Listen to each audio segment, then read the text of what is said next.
Meaning of February. February. February.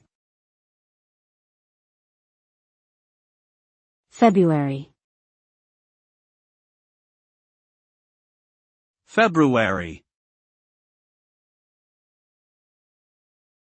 February is the second month of the Gregorian calendar and has 28 days, except in a leap year when it has 29. Its name comes from the Latin word februarius, meaning purification. In ancient Rome, February was the month for cleaning and purifying. The birthstone for February is amethyst, and the flower is violet. It is also associated with Valentine's Day, Groundhog Day, and various celebrations of Black History Month. In many parts of the world, February marks the transition from winter to spring.